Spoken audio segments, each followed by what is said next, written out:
Have you ever watched an episode of SpongeBob, looked in the background and thought, what the heck? Today I want to show you guys some details in SpongeBob that even I, after watching 100 times, still didn't know existed.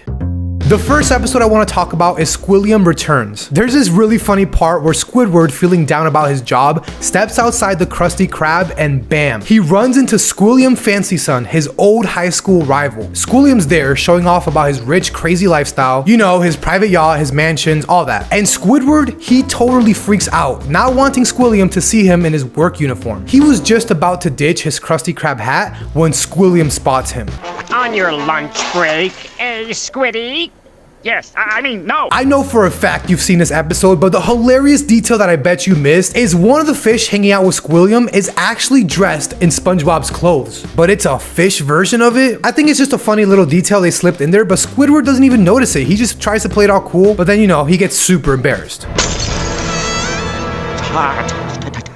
Tonight? In Pressure, the episode starts off pretty chill, with Sandy and SpongeBob just hanging out and watching clouds. They get into this friendly competition about who's better, land creatures or sea creatures. It escalates pretty quickly with races to the top of a cliff and then to the Krusty Krab, which SpongeBob wins. The argument just keeps heating up, and Sandy, to prove a point, tears off her suit and helmet to show that she can hang without them underwater. But of course, she starts struggling to breathe without her gear. SpongeBob, Mr. Krab, and pretty much just everyone else there starts mocking her until Sandy finally broke, desperate for air. Now here's a cool detail you probably missed. As Sandy's scrambling for air, she frantically searches for something to help her breathe. She's tossing out things left and right, and guess what? One of the items she throws is a yellow sponge. Bro, is this SpongeBob's kid? Who is this? If anything, the real question I should ask, why does Squidward have a yellow sponge underneath the cash register? Is this like some kind of voodoo doll for SpongeBob? I mean, like, I don't know, it's just kind of weird.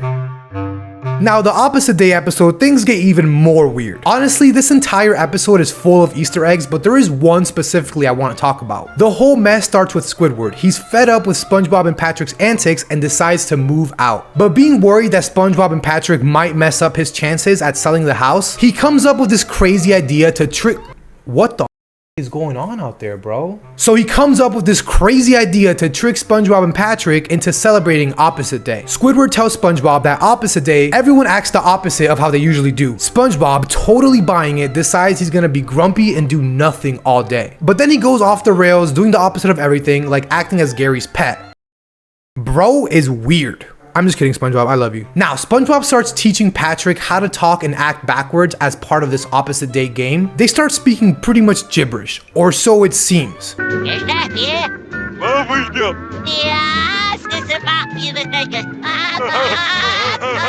if you take this and play it backwards, they're actually saying this. To get to the opposite side. I give up. Hey, Patrick. They even laugh in reverse. One of my favorite things that a lot of people don't catch while watching the show is how the writers cleverly reference the show's actual episode length. It's like a little inside joke for the viewers. There's the episode Nature Pants, where SpongeBob decides to live among jellyfish in the wild. Sandy and Squidward wager bets on how long he'll last out there. Sandy says, I'll give him a week. but Squidward, in his typical sarcastic style, goes, I'll give him 11 minutes. Again, I really like this because it's a clever way of breaking the fourth wall without actually breaking it, you know? Paty the Pirate serves as a live-action host for special episodes and segments of the show. He's depicted as a pirate and the president of the fictional SpongeBob SquarePants fan club, often accompanied by his pet parrot, Paty the Pirate. Paty, say hello to the nice people. I'm being held here against my will. Paty the Pirate is actually portrayed by Tom Kenny, who is also the voice of SpongeBob SquarePants. This dual role really showcases Tom Kenny's versatility as a performer, as he seemingly switches between the high-pitched, bubbly voice of SpongeBob and the more weird, over-the-top personality of Paty the Pirate. Another episode where we can see Tom Kenny, but not as Paty the Pirate, is the episode Karate Chopper. SpongeBob and Sandy are totally into karate battles, surprising each other with unexpected karate moves all over Bikini Bottom. It's a laugh riot, especially SpongeBob thinking everything and everyone is Sandy in disguise, ready to chop him up. So fast forward to one of their epic showdowns, Sandy pulls a classic move. She grabs SpongeBob's tongue, right? And then she whips up a bottle of this super intense volcano sauce. SpongeBob's freaking out because Sandy's about to drop the sauce on his tongue. Now, here's the kicker. There's a face on this hot sauce drop and it's laughing evilly at SpongeBob. Again, this is the face of Tom Kenny. I mean, bro is the voice of SpongeBob. He acts as Paty the Pirate. The man carries the entire show on his back.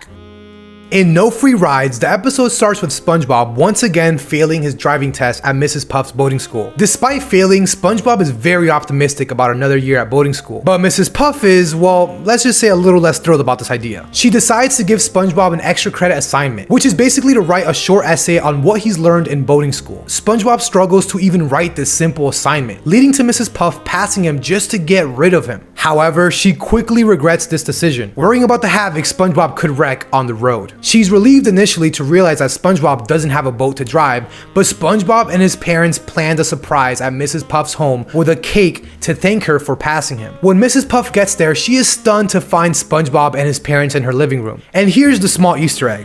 Do you see it? If you look left to Mrs. Puff when she walks in, there's a picture of her next to a picture of her, next to a picture of her, and so on. It's a funny little visual guide that plays on the show's humor, and it's just a little nugget of the reasons why I love this show so much.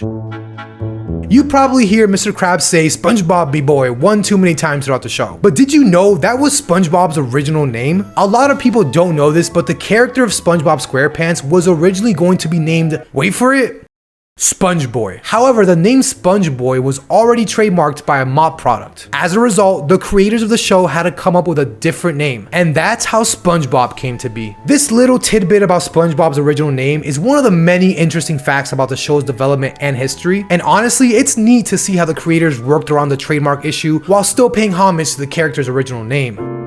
Sandy's Rocket is an episode that I completely forgot about until I was researching for this video. The episode starts with SpongeBob visiting Sandy, who's built a rocket to go to the moon. SpongeBob is super excited and eventually convinces Sandy to let him join her on the trip. That night, SpongeBob and Patrick sneak into Sandy's tree dome to spray the windows with alien repellent. Things start to get out of hand when they get inside the rocket, and SpongeBob accidentally starts it. The rocket blasts off with SpongeBob and Patrick inside. Now here's the really cool detail the animation team decided to do. As the rocket takes off, SpongeBob and Patrick experience zero gravity inside. Among the items floating around in the rocket, one of them is a book titled 2001. This is a neat reference to the famous science fiction film 2001: A Space Odyssey, which is known for its groundbreaking portrayal of space travel and artificial intelligence. But I mean, damn, these details in SpongeBob get so small that I'm sure we have to be missing like 50 off of just this one episode alone. In Pranks-A-Lot, SpongeBob and Patrick go on a pranking spree around the Bikini Bottom using invisible spray. It's actually one of the best SpongeBob episodes in my opinion. The episode starts off with SpongeBob taking Patrick to the Palace of Pranks. They end up buying invisible spray, and after some mishaps, they become invisible themselves. They decide to use their newfound invisibility to pretend to be ghosts and prank the whole town. They go around by scaring everyone in Bikini Bottom by doing little things like eating Mrs. Puff's cake, painting a mustache on Squidward, and surfing next to Bill at Goo Lagoon. Ghosts!